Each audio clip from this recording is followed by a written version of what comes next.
two verses sa ESV. The purpose of this book.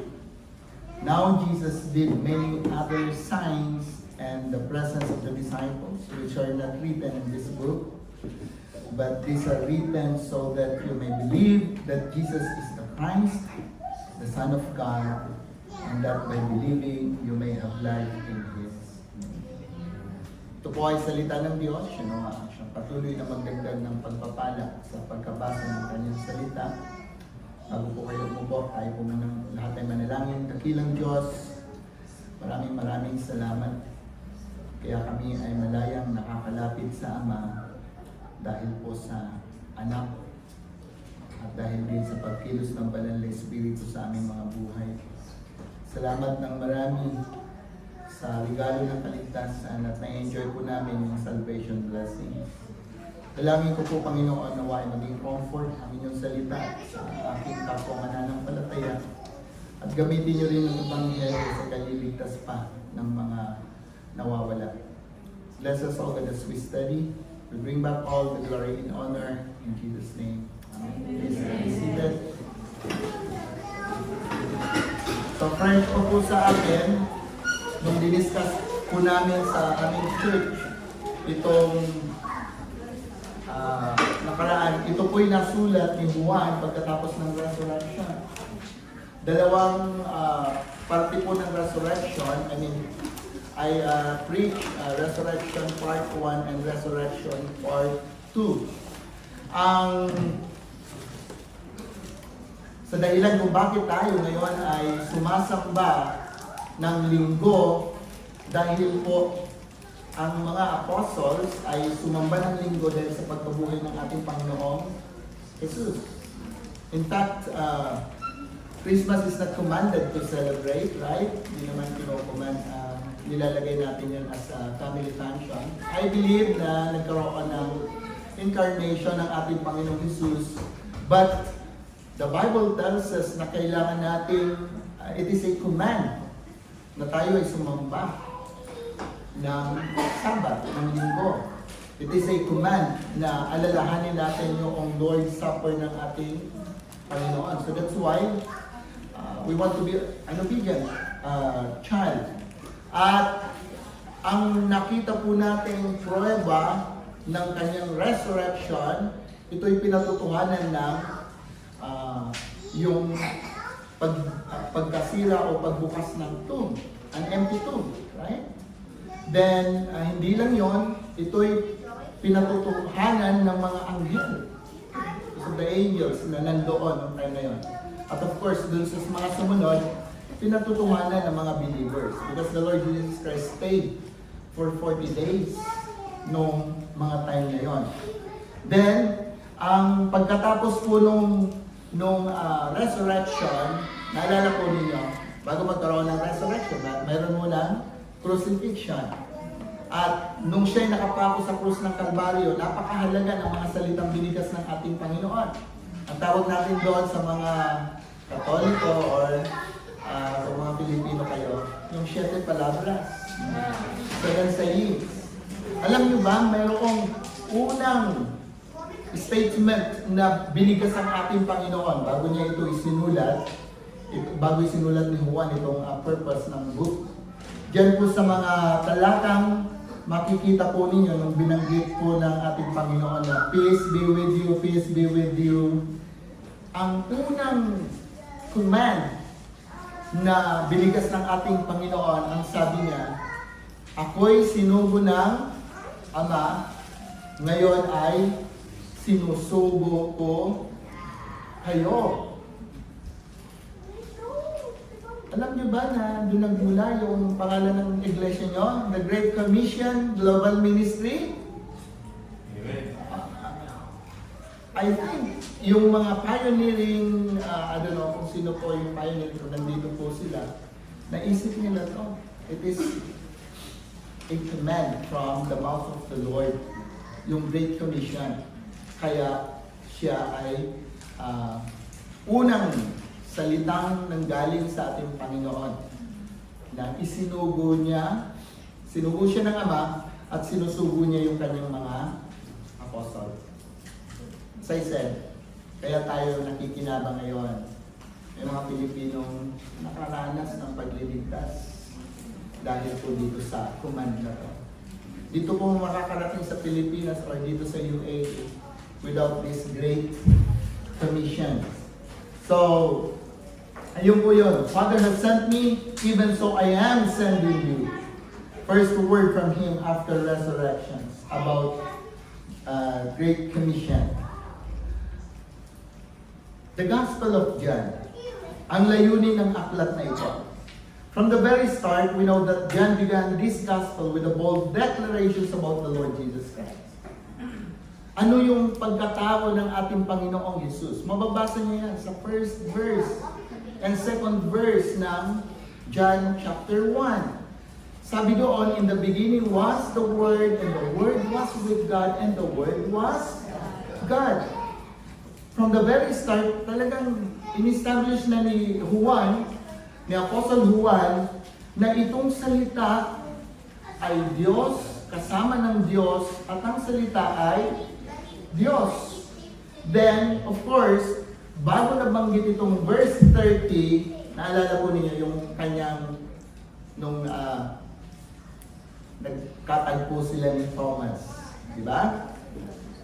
Di ba si Thomas? Tawag natin Thomas the Doubter. How many days bago niya na nakita ang ating Panginoong Jesus? Check nyo. If I'm not mistaken, after 7 or 8 days. 8 days, exact. 8 days. Kaya huwag kayo nag-a-absent. Baka nalilate kayo. Malate kayong makita ang ating Panginoon. Di ba sabi ni Thomas, ay hindi ako maniniwala kung hindi ko masusundot yung sugat niya sa tagiliran. Makikita yung butas sa kamay, ay hindi ako maniniwala. Kaya kahit hindi pa niya na-touch yung wound ni Jesus Christ, anong sabi ni Thomas? So at the end of this book, this truth is fully confirmed with Thomas' declarations. He declares, sabi niya, my Lord and my God. Then, anong sabi ng talata dyan? Sabi dyan, now Jesus did many other signs in the presence of the disciples, which are not written in this book.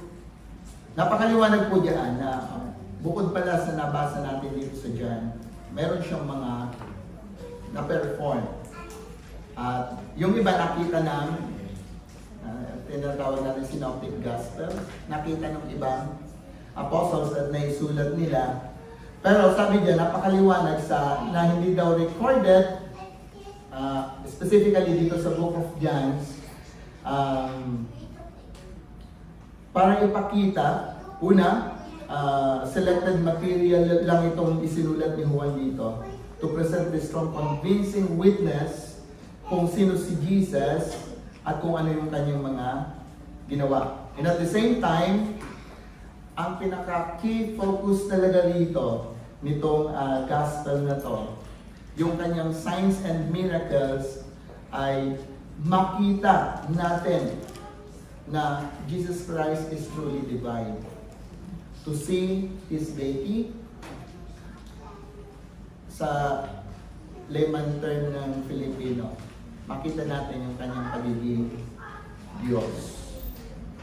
At ang pinaka-purpose, bakit kailangan makita natin na siya ay Diyos, siya ay tao, and we believe sa kanyang dalawang nature, right?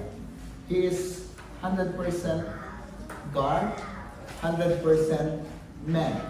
Anong pinaka-purpose? Bakit kino-convince ni Jen na makita niya na siya ay totoong Diyos, totoong tao? Anong pinaka-purpose? That you may believe that Jesus is the Christ, the Son of God, that by believing, you may have life in His name. Kaya itinuturo po natin ito yung very purpose of this book. Tinuturo natin yung Jesus of the Bible. Kasi yung ibang Jesus na hindi tinuturo ng Bible, baka wala akong kaligtasan doon. Saan dito sa'yo? Mga malalaking grupo, paniniwala lang nila kay Kristo, tao lang. Tayo hindi. Tinuturo natin yung sinasabi ng Biblia na siya ay totoong tao, totoong Diyos. Bakit kung ang Jesus ninyo ay tao lang? Di ba sabi ng Bible, tayo na daw yung pinakakawawang nilalang kung ang paniniwala niyo sa inyong tagapagligtas ay tao? Na. Dapat ang ating tagapagligtas ay Diyos. But we still know and believe that He is man. So, kaya, from the very start, this is a collection of testimonies, witness after witness, pointing to Jesus Christ. So, if I neglect something, kung meron po akong maneglect po dito sa aking recap, text nyo na lang po ako to save time. Okay? So, but I'll try. Hanggang anong oras po? So, dito. Alas 5. Di bali po. Alam niyo naman, di ba? Kung gusto ko ulit maimbitahan.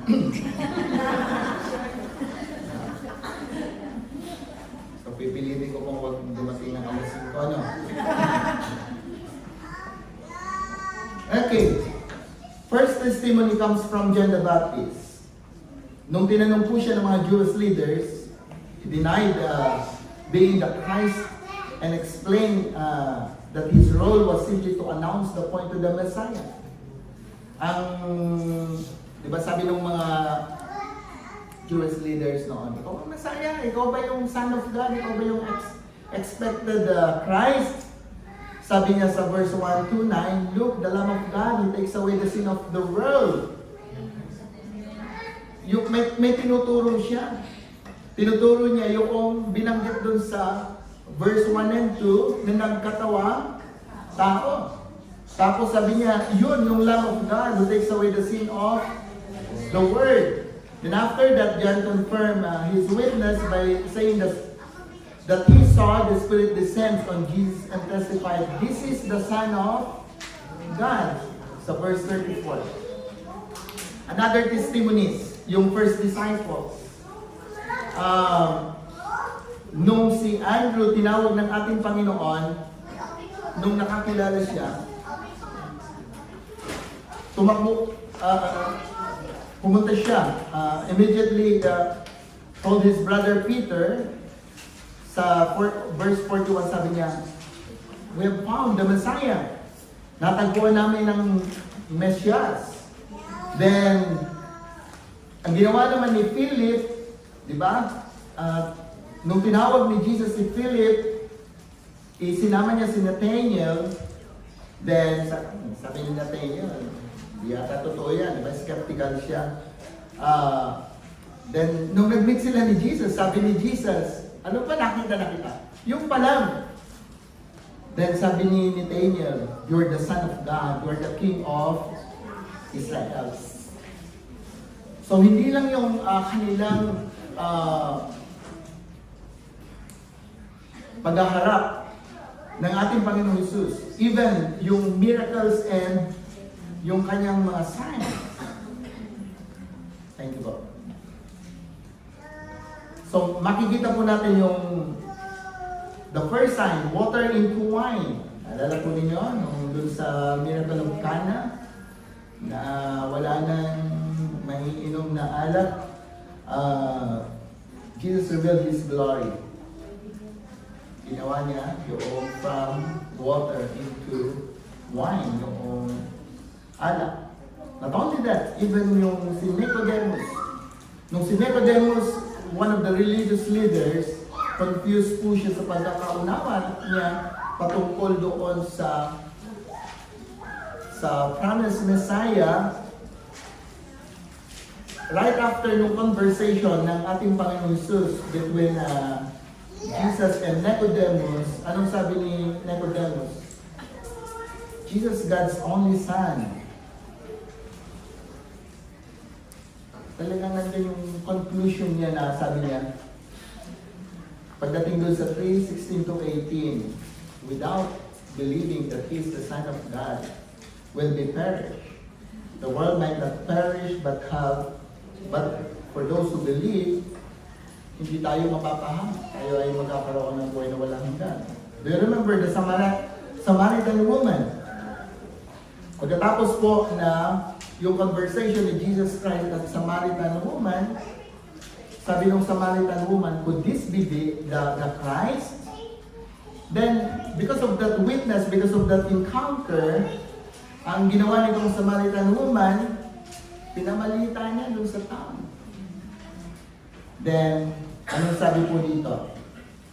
Maraming mga nag-believe, nag-declare, at sabi po doon, this man really is the Savior of the world. Yung encounter po niya about the noble man, Jesus healed the dying boy, ano po doon? It's another miracle. Sabi ng noble man, he just say, nagagaling siya, gagaling siya. Then, what happened? The father and his entire household believed. Sa chapter 4, verse 53 po yan. Even John the Baptist, sa chapter 5, yung kanyang testimonies, pinakita po niya yung word ni Christ, pinakilala niya yung God the Father, at ipinakita ni John the Baptist yung scriptures nagte-testify kay Christ. Even the feeding of the 5,000. Diba? After Jesus fed the crowd, many declared him to be the promised prophet. Then, sabi po ni Peter, ito yung kanyang pinaka-conclusion, you have the words of eternal life. You are the Holy One of God.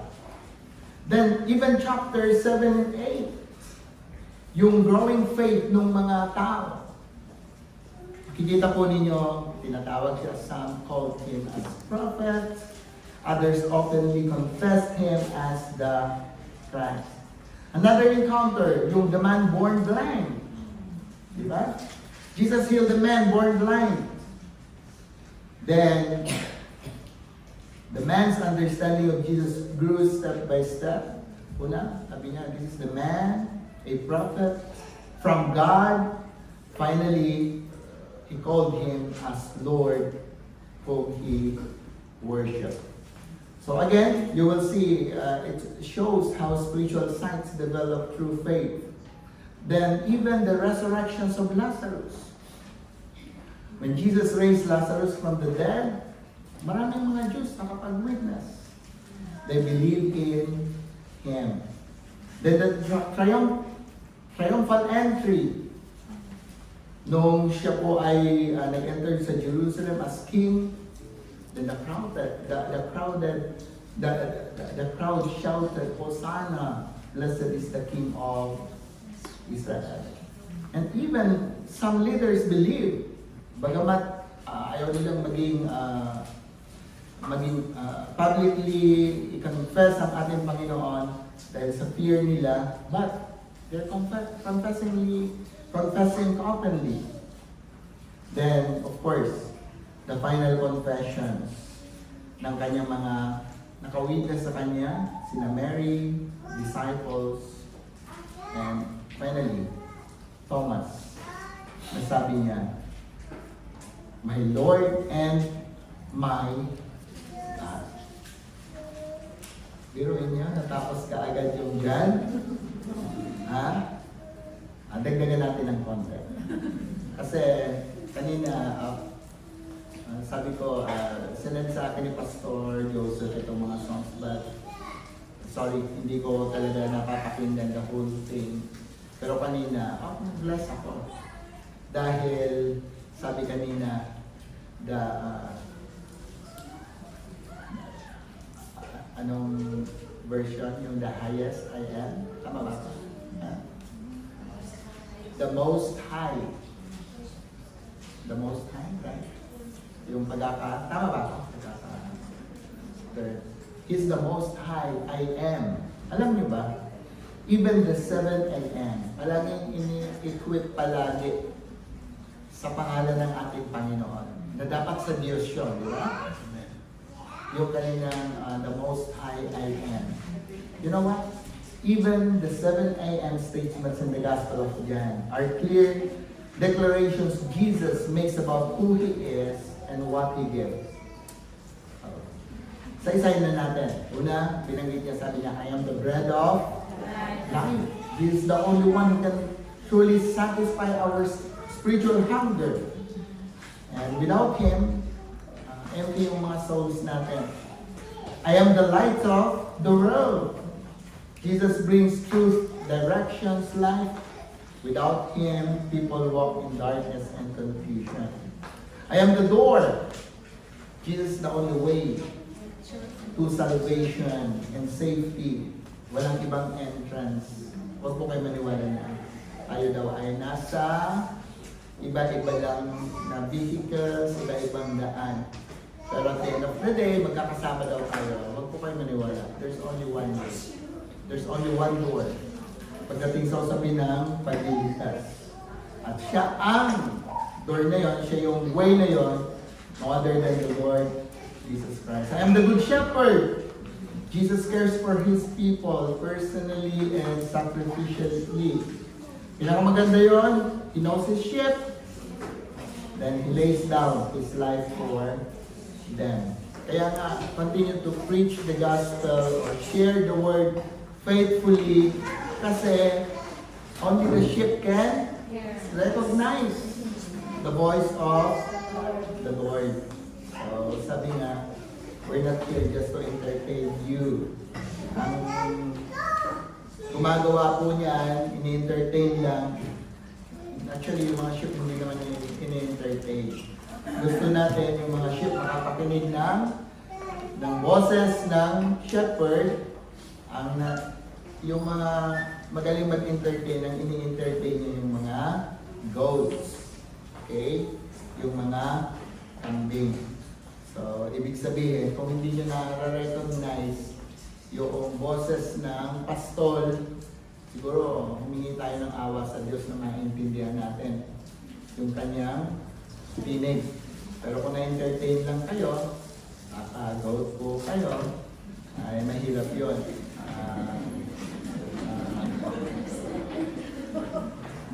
So, yun po yun. Then, ano pa? Sabi niya, I am the resurrection and the life. He's the only one has the authority over death. Kaya tayo, kung natatakot tayo sa kamatayan, of course, minsan actually natatakot ako kung yung the way we die. Diba? Isipin mo kung may gigiliting ka sa paulit, diba? Parang ayaw natin ng gano'n. Kaya lang, hindi naman tayo makakapamili. Pero anyways, lahat naman tayo darating doon. But He is the one who overcome death. Then eternal life is found in Him alone. Then what else? Pang-anim, sabi niya, I am the way, the truth, and the life. He's the only way to the Father. The full revelations of truth, the source of life. Then lastly, pang-pito, I am the true vine. He's the only one, the source of our spiritual life, our fruitfulness. Apart from Him, we can do nothing. As I said earlier, itong I am na to, ginagamit lang sa Diyos. Kasi yung I am who I am, kinuha yan sa Exodus 3:14, Yahweh, yung tumutukoy lang sa Diyos. Pero iniquip sa ating Panginoon. Anong punto ko rito? Do not only believe that He is a good teacher. He is God. He is God. And that life is found only in union with Him. So from the beginning to end, the Gospel of John is one long unified testimony to the Lord Jesus Christ. Every signs, miracles, conversations, every confessions point to one truth. Jesus Christ. Jesus is the Christ, the Son of God, and through faith in Him, the only one will receive eternal life. Sayang. if you're just attending here, tapos at the back of your mind, ay sinulat itong aklat na ito just to inform you. Hindi po. Sinulat ang aklat na ito to call you to believe. Amen. Panumpalatayanan natin. Okay. Are you still there? Amen. Try natin expound kasi dalawang verses lang naman to, di ba? Sabi diyan, but these are written so that you may believe that Jesus is the Christ. Jesus is the Christ. So, John's Gospel was written with a clear and deliberate purpose. John wants us to believe in what Jesus came to do. He's the Christ. When we say He's the Christ, the title Christ is not part of Jesus' name, but it describes His role and mission. When we say Christ, the Anointed One, ang equivalent po niya sa Hebrew word Messiah, nang ibig sabihin as the long-promised Savior whom God's people had been waiting for, the one anointed by God to bring salvation, freedom, and life. So, Jesus Himself identified as this Messiah when He began His public ministry. Reading from Isaiah in the synagogue, he declared that the Spirit of the Lord had anointed Him to bring good news to the poor, freedom to captives, sight to the blind, God's favor to the oppressed. In doing so, Jesus claimed to be the fulfillment of God's saving promises. Then John records the life and works of Jesus to call us readers to believe that He alone is the Christ and to trust Him for salvation. Additionally, the Bible helps us understanding the meaning of Christ by pointing to three anointed offices. In the Old Testament, napakahalaga po nitong mga offices na to. Being a prophet, a priest, and a king. So these offices reveal humanity's deepest needs. Deepest need to know God and to be reconciled to God and to be ruled by God. And only Jesus fulfills all three perfectly and eternally. So John's Gospel presents many witnesses that compel us to believe in Jesus the Savior who meets these needs completely. So number one, pinakita po dito ni John yung pagiging totoong propeta niya. Ano po ba ang trabaho ng kanyang propeta? Ang propeta ay yung kanyang pagpapakilala sa Diyos messengers. Di ba yung mga unang prophet noon? May salitang manggagaling sa Diyos, dadalhin ng isang propeta at ipapadala sa mga tao. But we know, from the very beginning of this chapter, Jesus calling the eternal Word, the one who makes God known. Siya mismo yung salita. Throughout the Gospel, Jesus teaches divine truth with authority, clarity, whether instructing Nicodemus about the new birth, the offering of eternal life to the Samaritan woman. So meaning, He didn't just speak message, He revealed God Himself through Him. So, for example, sabi ni Jesus, whoever has seen me has seen the Father. He declared that to know Him is to know God. So ngayon, it depends to you. He's the real, true prophet na nagsasabi, I am the perfect revelations of God. Kung ayaw mong makinig, wala kang buhay na walang hanggan. Then pangalawa, saving priest. Anong ginagawa ng priest sa Old Testament? Diba? From the very start, ang gagawin po nila dahil wala namang makasalanan makakalapit sa Diyos, itong priest sila yung mediator.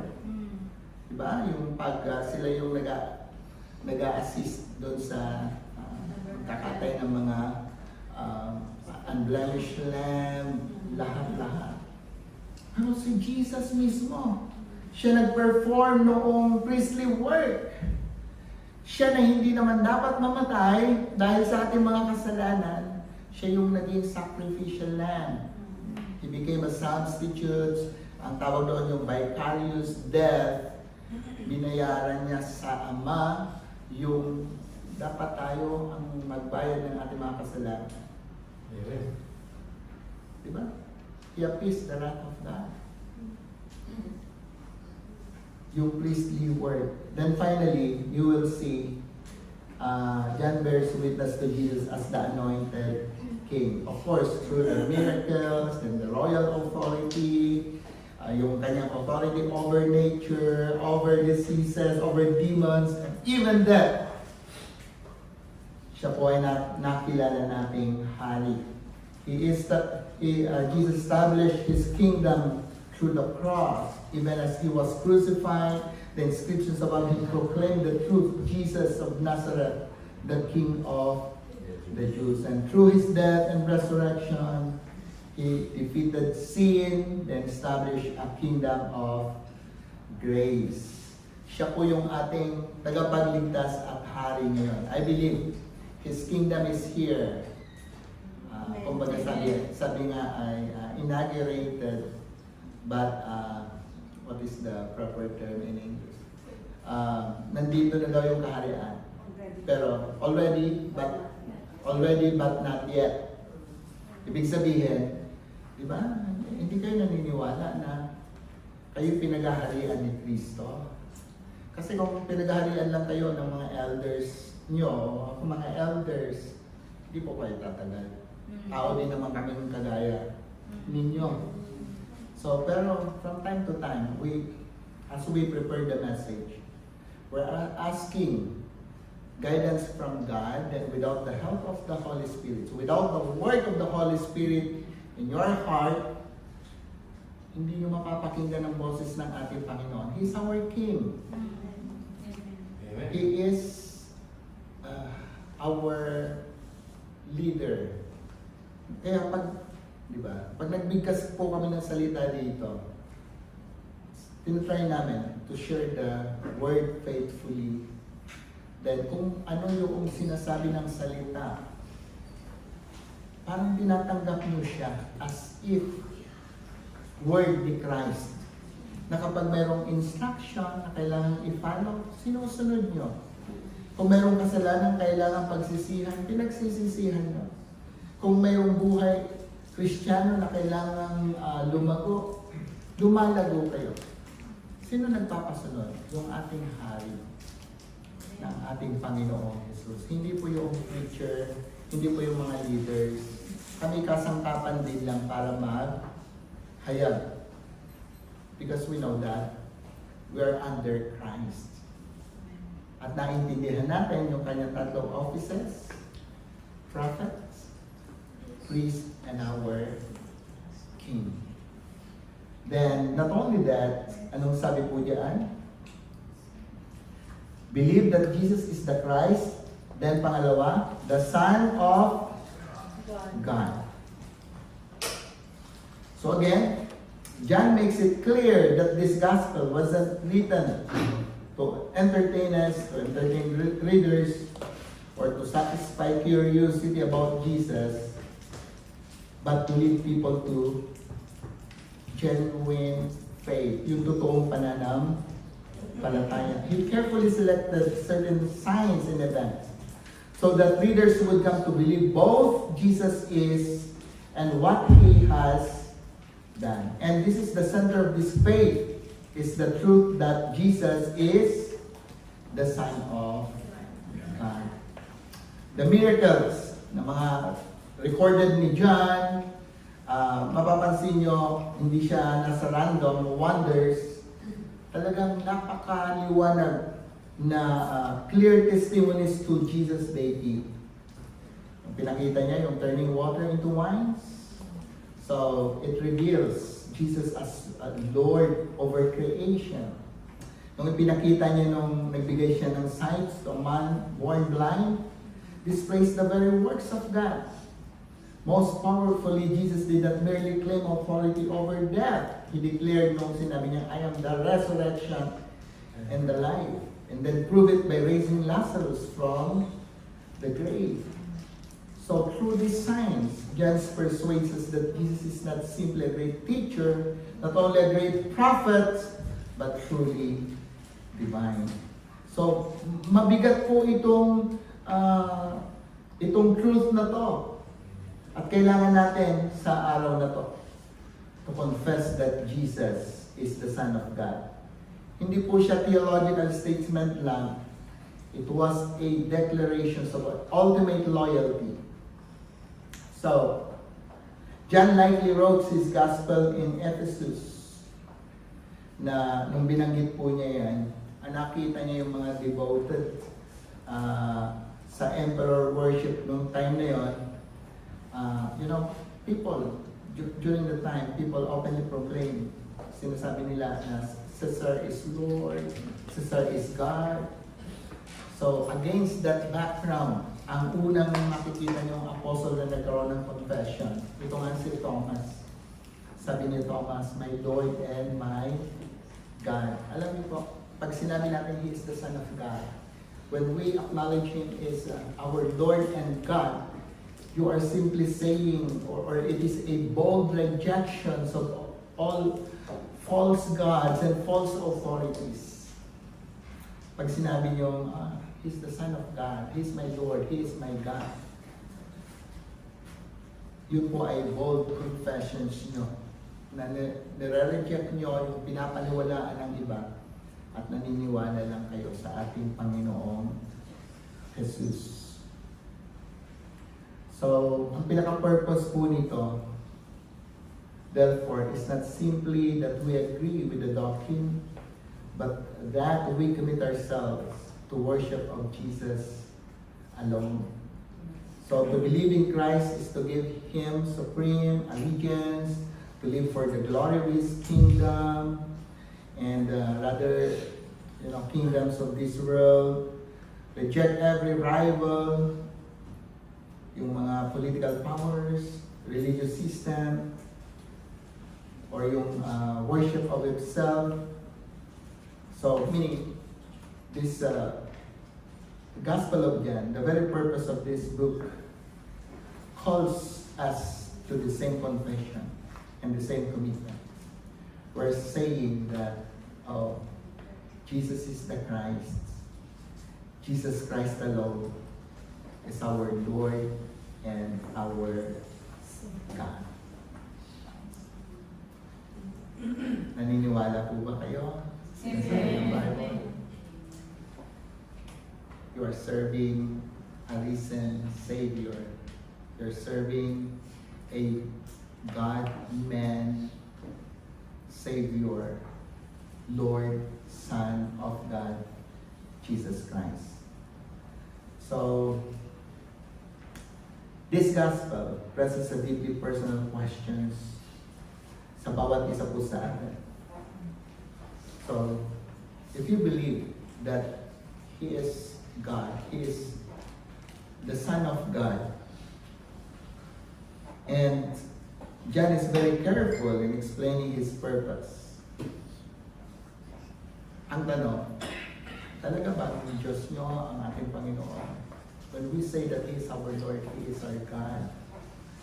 So, meaning, earlier, we've heard also the message of one of our deacons. What is the title of the message? To live is Christ. To live is Christ. Are you really living as what Apostle says? To live is Christ. To live is Christ. Yun po yung pinaka-purpose nito. When we say that He is my Lord, my Savior, my God, it's your whole thing. ang Panginoon ng buhay mo. So, nawa, itong ebanghelyo na to, kung hanggang ngayon nabubuhay ka pa sa sarili mo, kung hanggang ngayon wala ka pang personal na relationship sa Kanya, repent of your sins, believe in the Lord. And for Apostle Paul, he said in Philippians, to live is Christ, is to die is gain. Yun lang ang dapat na motto din nating mga mananampalataya. Secondary na lang yung wife ko. Pag nalaman ko yung wife ko ang hindi na siya nabubuhay kay Kristo, magkakaproblema kami. Vice versa. Yung wife ko, kapag nalaman niya ang mundo ko ay nasa kanya na lang, dapat sagwiin niya ako. Tayong mga asawa, may mga asawa dyan. Pastor man o deacons, kapag sinabi natin, my wife, you are my life, rebuking nila tayo dahil hindi po pwede yan. Diba? Masarap lang pakinggan, pero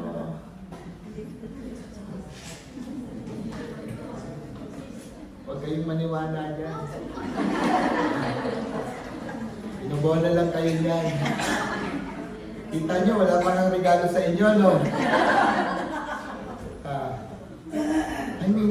Dapat ganun tayo sa ating Panginoong Jesus. He is our life. Siyang ating buhay. You know what? Yung pag-aasawa may lundo din yan. Kaya nga, di ba, nung kinasal tayo, anong sabi doon sa ating sumpaan? Until, see? So, pinag-pray nyo na.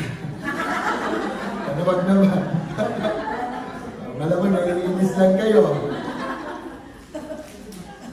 Lahat yan may hangganan. Even our relationship as couple, kahit yung mga pinahirap sa ating mga anak, o even yung career natin, lahat yan may hangganan.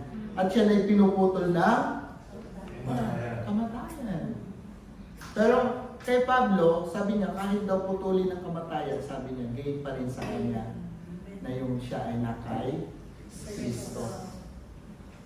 And this is our contentment. This is our satisfaction. Diba? Meron tayong tinatawag na peace of mind or peace of God. Call that yung tranquility of mind.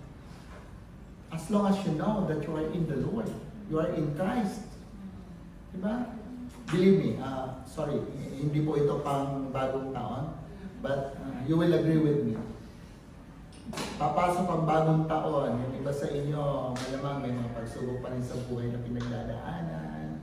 Yung iba, humihingi pa rin kayo ng kagalingan sa inyong karamdaman. Yung iba, gusto ng promotion. Yung iba, naghahanap ng work. Yung iba, maybe you are financially, nag-struggle kayo ngayon. But believe me, we're complete in the Lord. Amen. Dapat hindi siya, yung personal reflection na yun, na you're complete in the Lord. Kahit may sakit ako, sabihin nyo, ano man loobin ng Panginoon, pagalingin niya ako o hindi. I am content in Him. O may blessing man, still, hindi ako maapektuhan. So, ibig sabihin yan, kapag nag-shower ng blessing sa inyo ang Diyos, malamang, of course, for your family first, for the church, for the ministry. So, share ninyo for the kingdom of the Lord.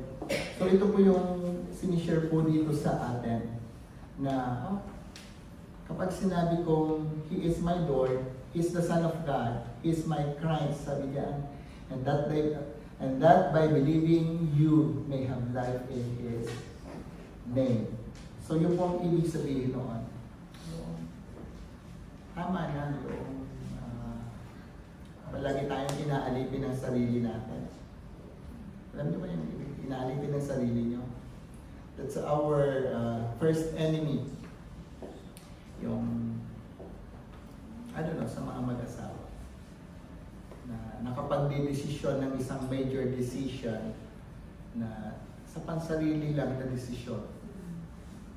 So which is, yun yung greatest enemy natin, yung self natin. So isasubmit ba natin yung sarili na yan sa ating Panginoon? Kaya tayo hanggang ngayon alipin ang sarili natin, alipin ang mga bagay-bagay dito sa mundo. Dahil hindi tayo nakakalaya. You know what is the true freedom? To be a servant of a true Lord. Pag kayo naging alipin ni Kristo, yun ang totoong malaya. Kasi kailanman ang ating Panginoon hindi kayo ipapahamak. May buhay sa ating Panginoong Jesus. At nandun yung contentment, nandun yung tranquility, nandun yung peace of mind. So his goal, John's goal is not just to correct knowledge about the Lord Jesus Christ, but living by faith in the Lord. So, faith that results in life itself. Kaya yung declaration po ni Jan, sabi niya, so that believing you may have life in His name. So, di ba? Yun ang purpose ng ating Panginoon. Do you remember? May sarili ba kayo nitong dyan? By Pastor? Nakatapos na po. Yung sarili po. So, ito po yung pinaka-conclusion talaga. Or may kwan lang? Nakapag-series na po ng buong book dati. Dati nito. And this month, highlights. So, I hope meron kayong napulutan dito. Sarili nyo na pala to eh. Hindi naman yata nasayang yung aking. So, I think this leads us to the final challenge of Ganda Gospel. Do not just only admire Jesus. Do not just only agree with His teaching or understanding biblical truth intellectually. So ang tanong, siya ba talaga ay aking tagapagligtas at Panginoon ng aking buhay? Can you do that this coming year? Kung mayroong mga bagay na umaalis tayo sa pagpapasakop sa Panginoon, sabihin natin, Lord, kaawaan niyo ako, biyayaan niyo ako. I just want to submit sa inyo lang. Di ba, no? Then, you know, yung death, kahit dumating man yun, to live is Christ and to die is gain. Believe Him that He is the Son of God, is the Christ, and that by believing, you may have life in His. Amen. Sorry po, hindi po ako nakaabot ng 5 p.m. So ano pong gagawin niyo pagkatapos nito? Gawin ko. So, let us all pray.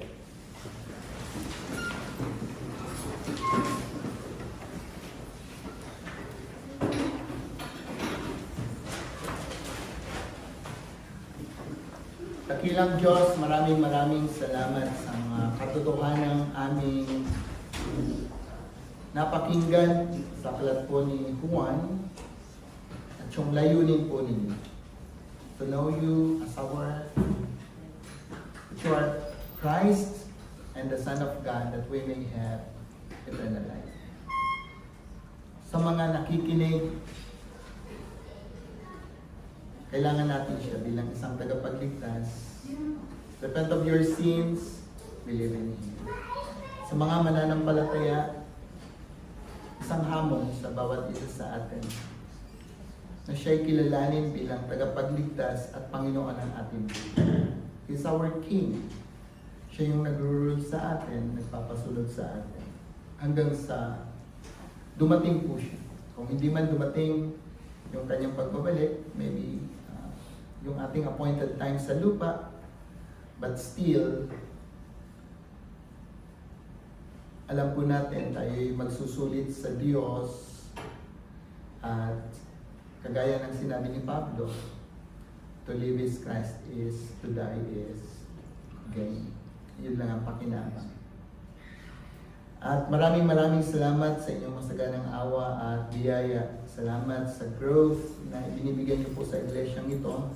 Salamat din po, Panginoon, sa patnubay niyo sa mga elders. deacons, officers, nawa ay patuloy pong gamitin ang lokal na iglesia na ito na gaya ng sinabi po ninyo ay isang pagsugo din sa kanila.